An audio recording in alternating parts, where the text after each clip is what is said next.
માળિયાડીનામાં હાટીય ક્ષત્રિય સમાજનો 29મો સમૂહ લગ્નોત્સવ ભવ્ય રીતે યોજાયો તો 50 નવદંપતીએ નવા જીવનમાં પગલું માંડ્યું। માળિયા હાટીનામાં હાટીય ક્ષત્રિય સમાજે સામાજિક એકતા સંસ્કારની અનોખી પરંપરા જીવંત રાખી છે। દર વર્ષની પરંપરા મુજબ હાટીય ક્ષત્રિય ચેરિટેબલ ટ્રસ્ટ દ્વારા સાસણ માર્ગ ઉપર નંદવંદન સમૂહ વિવાહ મેદાનમાં સમૂહ લગ્નોત્સવ ધામધૂમથી ઉજવાયો તો આ વર્ષે યોજેલા કાર્યક્રમમાં 50 નવદંપતીએ વૈદિક વિધિ મુજબ લગ્ન સંસ્કાર સ્વીકારી નવા જીવનમાં શુભ પ્રવેશ કર્યો તો લગ્નોત્સવમાં ઉપસ્થિત સંતો મહંતોએ નવદંપતીઓને આશીર્વચન આપી ધાર્મિક અને સંસ્કારી જીવન માટે માર્ગદર્શન આપ્યું હતું। ચાપડાના મુક્તાનંદ બાપુ તેમજ ભવનાથના શેરનાથ બાપુ, સત્તાધારના મહંત વિજયદાસ તેમજ ચોટીલાના અશ્વિન ગિરી બાપુ તેમજ પાણીધ્રાના અંબેલી મોગલધામની આયમા ગાંગેચા તથા માણેક ધારની સોનલમાએ શુભ આશીર્વાદ પાઠવ્યા હતા। આ પ્રસંગે લોક સાંસ્કૃતિક કાર્યક્રમ રૂપી લોક ડાયરો યોજાઈ ઉપસ્થિત મહેમાનો અને સમાજજનોને સાંસ્કૃતિક આનંદનો અવસર મળ્યો છે। સમૂહ લગ્નોત્સવમાં દાતાઓએ ઉદાર હાથે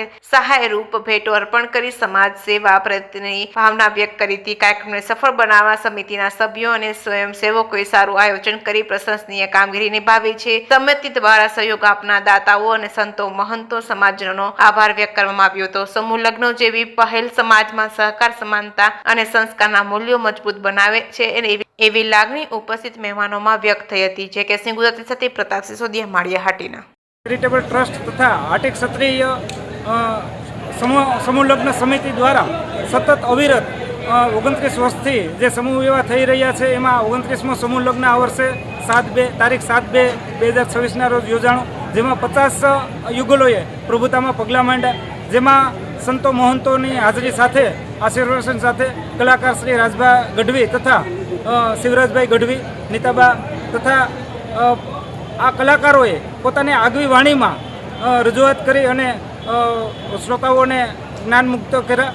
સાથે તમામ દાતાશ્રીઓ 1 લાખથી લઈ 11,000થી લઈ અને ફૂલ નહીં તો ફૂલની પાખડી સ્વરૂપે જે કંઈ યોગદાન આપેલા તમામ દાતાશ્રીઓના યોગદાનથી આ સમૂહ વિવાહ શક્ય બનતા હોય ત્યારે આ તમામ દાતાશ્રીઓનો પણ અત્યારે અમે હૃદયપૂર્વક આભાર વ્યક્ત કરીએ છીએ।